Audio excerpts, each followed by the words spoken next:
Darren, we had to work hard for that victory. Yeah, very gritty, determined performance today to get us to 3 points. We just said that to the lads, but it's nice to have one of them performances because we struggled with that early on in pre-season. But today we put it together and we showed that grittiness to keep the ball out the net, and then that's what won us the game today. And when you look at the stats, I think Tommy only had 3 direct shots to save in the game. Yeah, they had some of the ball, plenty of the ball, and got into good areas. Their last ball, their final ball probably wasn't too great. Tommy come and claimed a lot, which I think gives the defence a lot of confidence. Made 1 or 2 saves, like you say, but I think we just weathered the storm enough to get us to 3 points. I think we got our goal in front and probably sat back, but Luke Charman had a really good chance to put us 2-0 up, and we could have probably cruised to a win, but that was just, it wasn't to be. So we had to show that grittiness to get our result. You mentioned Luke there. He's got 7 goals now. He's growing in confidence every game, isn't he? Yeah, he's flying. Like I said last week, I think it's just the consistency level with Luke.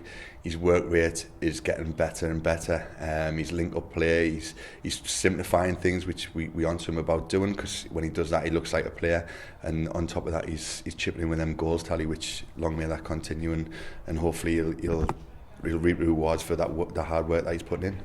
Looking at the changes he had to make during the game, though, he had to make a change when George Smith went off, and you had to switch Ben Headley to the opposite flank.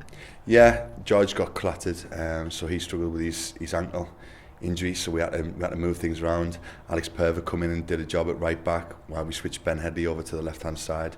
Not ideal because it obviously affects the balance, but both lads came in and done well in the positions. But again, you've got to look at Danny Ellis and his influence at organising everybody in front of him. Yeah, it's amazing what a bit of experience and nous does for the team. I think it helps all those around him. Like I said last week, he can manipulate people, put them in good areas.